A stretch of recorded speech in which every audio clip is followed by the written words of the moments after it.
somebody's special day today. Mike Scott? Hey, I know it's not your birthday. We just celebrated April 29th. Think Mike Scott's a good guess, but think other French philosophers. Yeah. Not in The studio with statue I'm going to us. have to tear down somewhere? Not available. There should be statues of him erected, actually. It's the 219th birthday of Frederick Bastiat, of course. All right. Have you read the law? If you haven't, you should. You should familiarize yourself with Frederick Bastiat. You should familiarize your children with him, too. I doubt your children are going to get familiarized with him in the CPS Maoist school systems that are being reimagined at present. Bastiat has some ideas that were supposed to be parodies, which probably will be actually presented in legislative form by House Democrats before the year's out. For example, to counteract job losses, right? And we have right now. 21 million people unemployed. Forbid all loyal subjects to use their right hands. As soon as all the right hands are either cut off or tied down, things will change 20 times, 30 times as many embroiderers, pressers, and ironers, seamstresses, dressmakers, and shirt makers will not suffice to meet the national demand. Can you imagine such bustling about, such activity, such animation? Each dress will busy 100 fingers instead of 10. No young woman will any longer be idle. Not only will more young women be employed, but each of them will earn more, for all of them together will be unable to satisfy the demand. Hooray! Isn't that what we do in part today when we talk about jobs? I mean, it's remarkable. This is parody. We're being parodied 200 years later.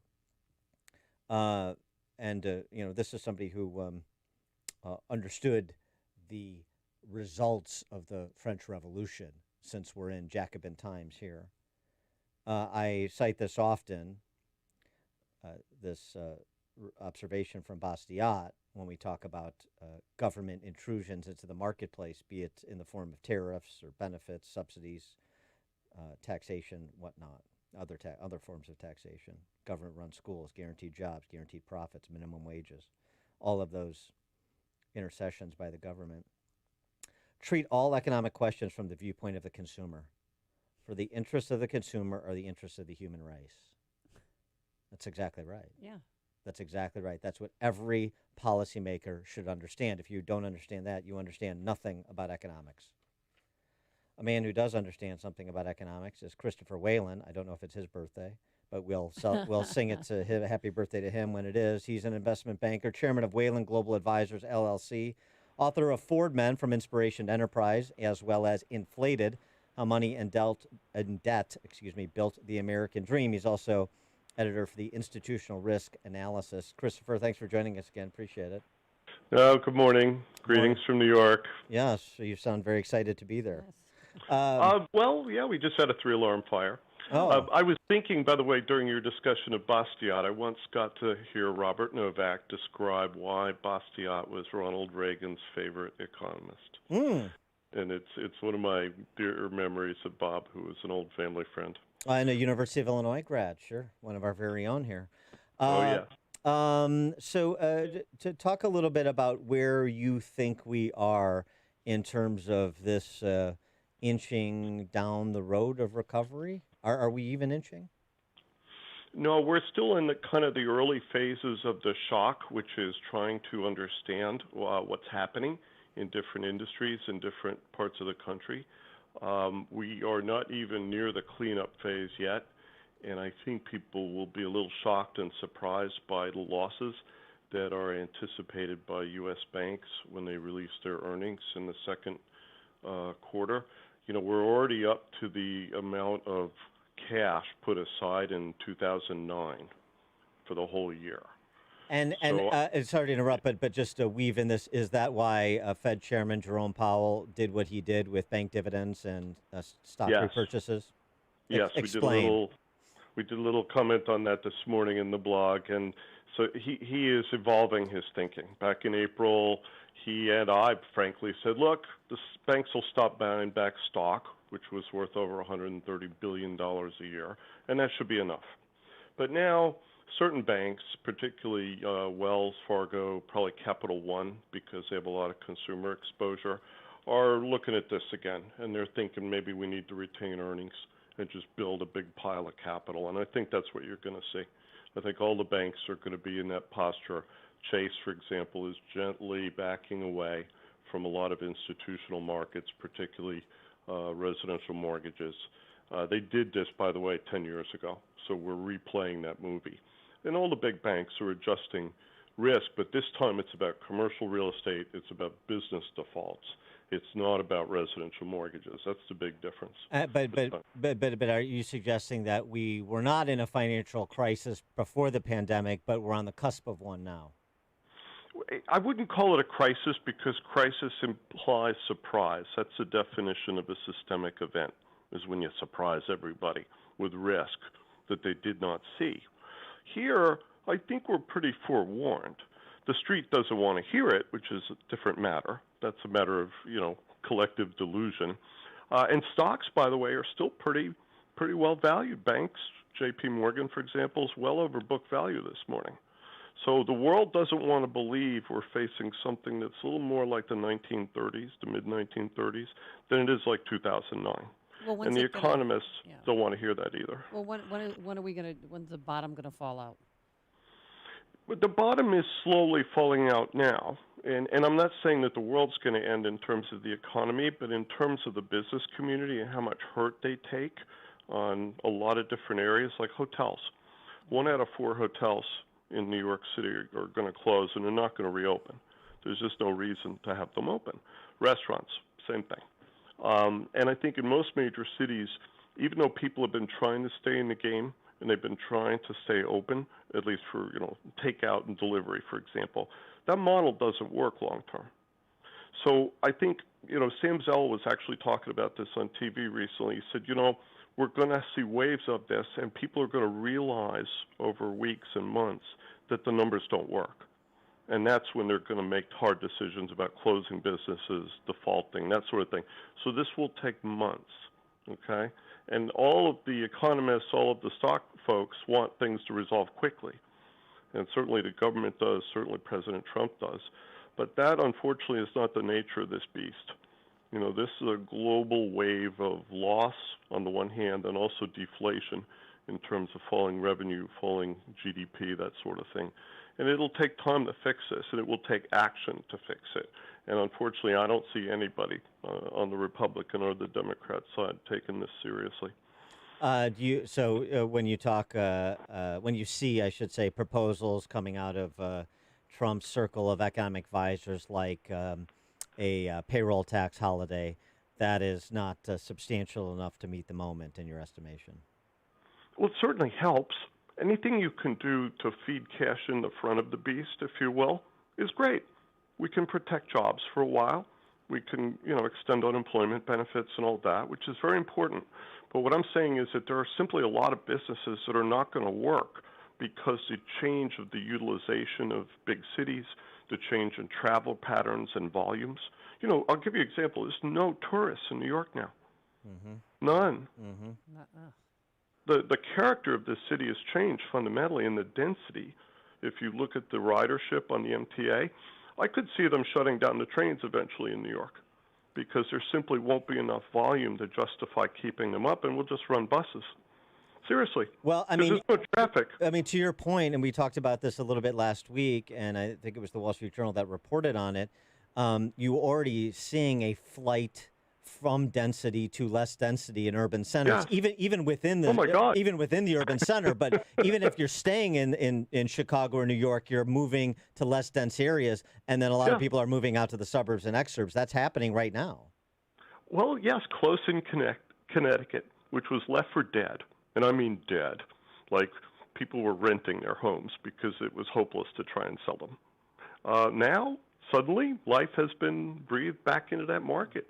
Even suburban New York, where we are facing higher taxes, a lot of reason for people to move out of New York City is simply that the city is going to have to raise taxes and cut services. That is going to be a tough proposition in this town. But again, if you don't have tourism, if you don't have entertainment and the arts and hospitality, those are big industries. Those industries employ a lot of people. So I think we have to think much like our ancestors did in the 30s, not just about feeding cash in the front to provide short-term support, but about how we restructure an economy.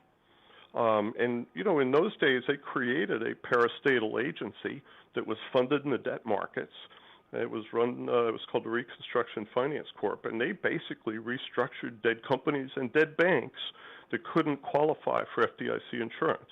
You created the FDIC in 1933, remember? It was a very important period because before that, dead banks were a state matter, and that didn't work.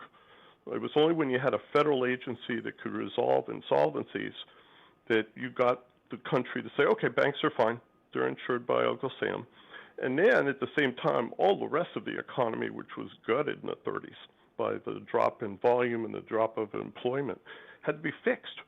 And some of it was done voluntarily, some of it was done by the state courts, and some of it was done at the federal level, where you had companies that had operations in different states.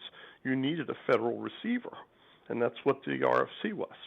And it was funded, 15 years, really. It went well into World War II. In fact, we funded World War II partly with that vehicle. So, to understand how we've dealt with this stuff in the past is very important.